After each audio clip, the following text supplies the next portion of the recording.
Welcome to the Inside Silverstone podcast, a business-focused podcast covering all things tech, engineering and innovation.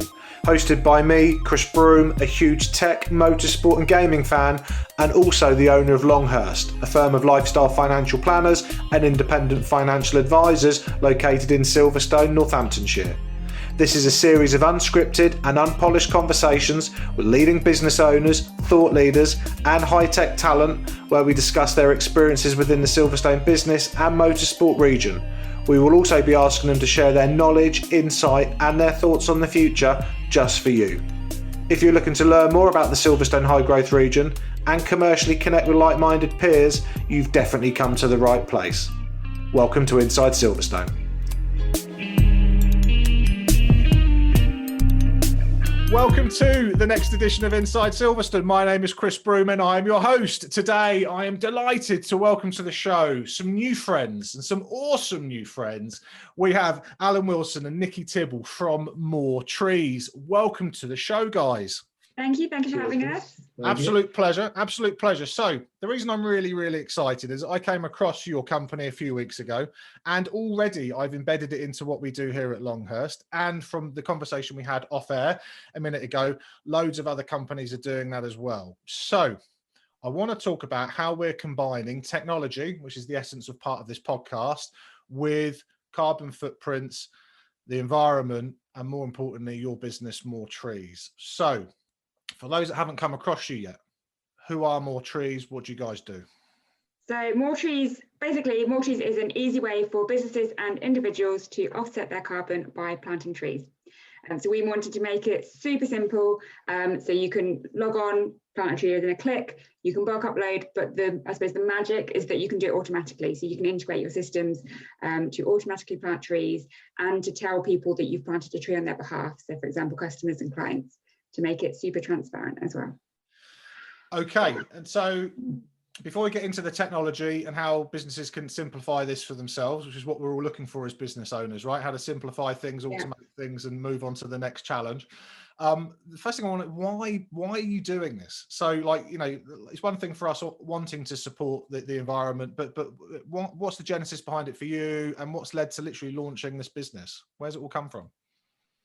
Well, the idea originally came from myself. I went to a meeting with a company who were planting a tree every time someone came to a meeting to offset the carbon on for driving and stuff. And I thought that's just an amazing idea. Is that possible? And then I told Niki about the idea, and I said, I'm going to put a box in every meeting room around the world where everyone can come in and they can just tap their card and it plants a tree to offset the carbon. And then Niki said, I hated it.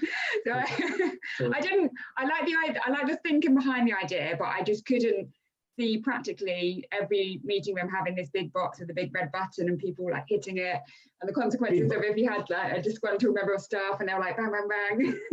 So but no, I like the idea behind it, and the more we talked about it, the more we sort of realized that, you know, the environment's in the news a lot, it's on Netflix, you know, you're just hearing about it constantly.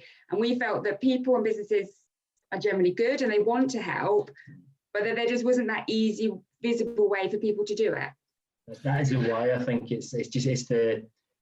I think people recycling stuff. It's not about, you don't need to be really green and change your whole life completely as such. It's about making it easy and conscious, and not everyone can fully reduce their carbon footprint completely, which you should at first, but if they can, and for that excess one, then making it easy, like recycling or tipping at a restaurant, that's what we've tried to make it. So how does the platform work? So I'm a business, this interests me. What do? We go onto your website and then we register, but then after that, what's the functionality? What does it all do? Well, that's me. Okay. So I'm a bit techy, so I was about the system and stuff. So the main features, you can just log on, you can plant a tree for yourself, or you can just plant them for other people. So you can write an email template on it, so that will say, oh, we've planted your tree for X reason. And then you can just plant the trees for other people. You put the name, the email and quantity, choose your tree type, and then just hit plant, and then it emails that customer.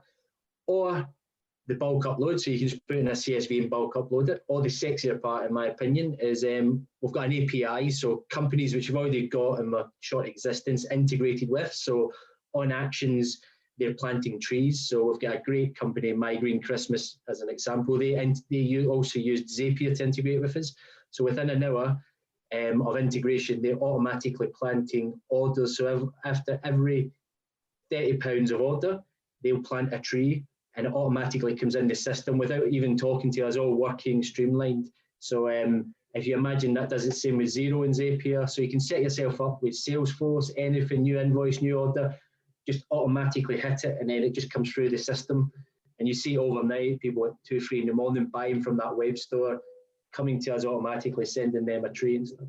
Okay, so just to expand on what you just said, so let's say I'm using Zero and I'm invoicing X number of clients a month. I can set something up that connects via Zapier, and basically that will connect to your site. So every time an invoice is paid by a client, it will automatically plant them a tree, and then send them a certificate via email that says we've literally just planted a tree on your behalf. Exactly, and you can put with Zapier, you can put filters in it, and we've got an API as well for really deep technical companies that have done it, but Zapier sort of thing is just so easy. It's just connect your Zero, say every invoice, put a filter amount, and then plant a tree, and then it just automatically puts the name and email and sends it to them. Very straightforward. And so I've literally sent someone an email saying we've planted a tree. And then what actually physically happens? Who plants that tree? Where is it? What are my choices? You know, in reality, how does that work? So Alan gets on his welly boots. Yeah, no doubt. Only in Sundays. No, so we work with non-profit NGOs across the world, and we extensively vet them because, you know, businesses don't want to do that. They've not got the time. So we speak to them, we find out more about them. We ensure that they're actually planting the trees, that they're doing it in a way that means that they've got the maximum chances of survival, that they're paying, you know, local communities a fair wage for planting the tree, and they're giving them the incentive to, you know, keep trees there. So we find the tree planting partners, we do all the vetting, and then once we receive your tree request through, at the end of each month, we instruct all the different projects to plant the trees that you've selected, that you've planted, and then they're planted. So generally, so we don't place pressures on them to go out and plant, you know, that day, because if it's not the right planting season, then that tree isn't going to survive, and then it's not good. So generally, trees are planted within, I think it's a month to 3 months. But if it needs longer, then it can take longer. But it depends also within the system, you can select which project. So if you selected the most needed tree and the most needed project, then that would naturally be planted first. If you were quite specific about the project that you wanted, then that might take a little while longer. But so what countries are the projects in? Currently, we've got Kenya, I can't remember, Haiti, Madagascar. Yes. And we're actively looking for a UK project. And Nepal as well. I'm just scrolling to the bottom, and Nepal as well. And so, and then in relation to tree choice, so there are, like, I remember because I've already done this. So there's mangrove trees. There's all types of different trees, right? Yeah. Yeah, so different. Yeah, so the different types of trees. So yeah, there's fruit trees there, but then there's we'll put the I can't think of the word in there. So we'll put the proper tree family word into there, if that's what. Yeah, fine. And then, as you said, so if you didn't want to select a specific tree type, you could say the most needed at that time in the year is specific to whatever project around the world. So you don't necessarily need to choose Madagascar or Kenya. You can just select, actually, I want one to go to the quickest one, the most needed one today, or in the next month to 3 months. Yeah. So you went live like a month ago, soft launch a month ago. Like, how's it gone? What's so for us, Longhurst, we're not processing 500, 1,000 invoices a month. That's just not us. We're going to be doing like a dozen, but presumably you're going after, and you're trying to attract bigger organizations that are clearly doing a lot of transactions. So a lot of good can be done. So how's that gone in the first 4 weeks? It's ridiculous. It's been really good. And it's been really nice to see that it's been a huge range of different businesses. So when we first went, we were like, we wonder who it's going to appeal to most, but it's just been all sorts. From that, we've got a personal trainer, a gas engineer, a Love Island swimwear brand who have talked about us in the Daily Mail. Okay, so let's talk about that. So I look at Alan, and I think he's definitely a Love Island fan. So 4 weeks in, you've got a Love Island person talking about this. And the Daily Mail as well, yeah. So yeah. So yeah, they flew out to. So they're a new startup. They've just launched a sustainable swimwear brand, Swim Society. Swim Society, and they flew to Maldives. the Maldives. For a promo shoot. They said, obviously business, they needed it, but they wanted to offset everything involved with that trip. Nice. So we helped them with that. Very good. And on the website, I can see that there's some sort of links for project partners, commercial partners. And so what's the hope and the plans for that sort of partnership sort of collaboration? So there's obviously planting partners. We want projects in the UK. We're really, really keen on finding UK ones, but partnerships, we have got resellers already. So we've got companies that are e-commerce logistics, and they've got hundreds of e-commerce clients, and we're doing a revenue share with them. So they've integrated with us. They offer it as a service to their clients. They build their clients and then they give it to us minus a commission for themselves. So we're looking partners like that, plus carbon calculators, green consultants. So anyone that has a sort of has a network of putting the service onto companies, we're looking for. Okay, cool. And what's your background? So, presumably you didn't just start with this. So what were you guys doing before? Niki, what's sort of your background? So my background is actually in law. Spent many years studying law to get into it and decide that I didn't like it. Fair enough. But my passion, my part-time passion was writing. So I went into copywriting. I have my own copywriting business. So I'm a writer by trade. Okay. And Alan, what's yours? And I'm a geek. You're the geek. Yeah. So it's beauty in the geekdom. So.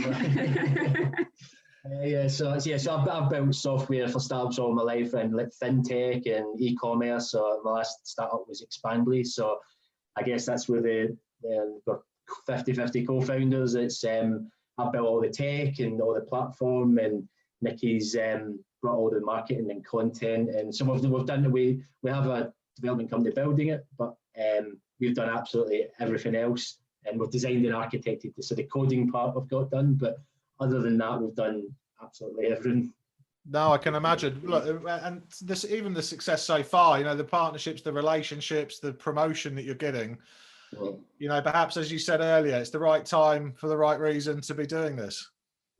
Yeah, definitely. Yeah, I think you had a nice quote saying that the planet isn't going to wait. So because that's the mad thing. It was like you starting to start up during a pandemic, and we've invested money into it, obviously our own money, and it does feel nervous at times, but then actually it's not, to be honest. I don't. If I think he's nervous, he's not even nervous, but it just feels right, and it is like genuinely the planet's not going away, climate change, so like why wait until after the pandemic? It's just get on with it. Yeah. And presumably you've clearly taken confidence from what you've done with Expandly, right? So you've grown that business, you've learned a lot, you've made mistakes, you've made some good decisions, and so you can bring all of that wisdom, I guess, into MoreTrees.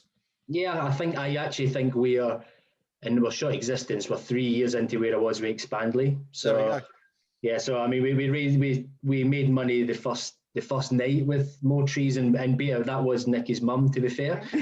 But the next day we had a company in Wales who we'd never heard of, who read it on Niki's mum's Facebook page, Wendy, and so then they were customers the next day. So we made money from literally day one. So we made like sales in the first day. So we're really ahead, and all the mistakes I've made and knowing what to do and stuff like that, definitely. Good old mum. She needs to be put on a commission, right? Yeah. Excellent. Right. Well, look, I think from the purpose of promoting MoreTrees, we're going to make sure in the show notes we've got obviously hyperlinks to your guys' website so people can check you out. As I said, Longhurst, my business, we've already integrated it into our sort of client process. And when we bring new clients on board, I would highly recommend anybody else watching and listening to this, whatever type of business you are, as you've said, you've got from plumbers, electricians, through to financial planning businesses, through to big organizations that are sort of doing lots and lots and lots of sales. It's a fantastic opportunity, so I highly endorse and recommend it. 2 final questions before I let you guys go. So the first one's over COVID. So this is a COVID catch-up series. So we're recording a meeting, sort of new friends and speaking to old friends as well. COVID's clearly awful, and hopefully with the good news today that vaccinations are literally going to start and be underway. Good news. What are you both looking forward to doing the most next year that perhaps you haven't been able to do this year? I'm looking forward to going to a shop and not being like, oh damn it, I've left my mask. Yes, don't you hate that? Don't you hate that? Yeah, it's the new shopping bag. Never remember it. Nightmare. What about you, Alan? Mine's just boring, just go on holiday. Like, oh God, just travel. I love traveling, so just being somewhere like different with my mask. And I guess actually the cool thing is, presumably you're also then going to go and visit these sites exactly, yeah. And then record some vlogs and videos and promotional stuff showing actually what good's being done with the money that's being used. Yeah, definitely. Definitely, yeah, 100%. I think as a complete side idea, you should also think about whether or not it's an opportunity for businesses like ours or others to be able to come on those types of trips as well. Yeah. Because I would definitely pay to come across and see that, because then we could produce some marketing that goes along with it that supports our promotion. So that's a great idea. You can put me on the commission. Right. Last question. Right, so this question is a really stupid question. It's taken years and years and years for me to formulate this. I've spoken to gurus around the world and Nepalese mountains, and it's going to be the most difficult question you're ever going to be asked ever on a podcast or any type of video. I'm going to give it a drum roll.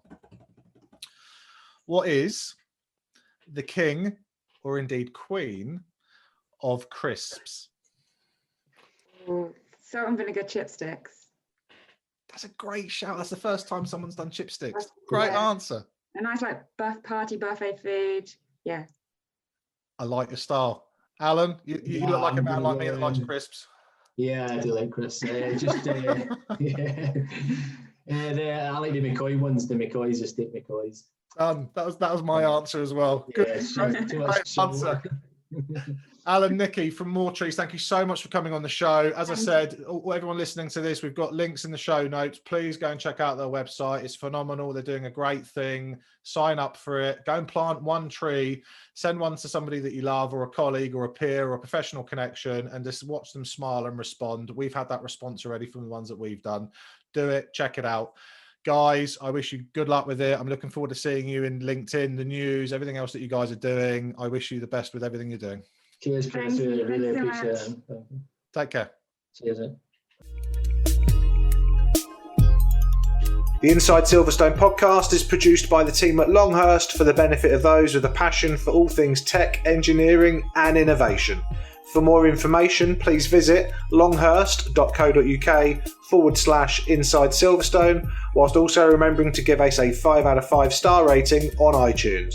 Please note that neither Chris Broome or Longhurst work for Silverstone Park, Silverstone Circuit or Silverstone Technology Cluster.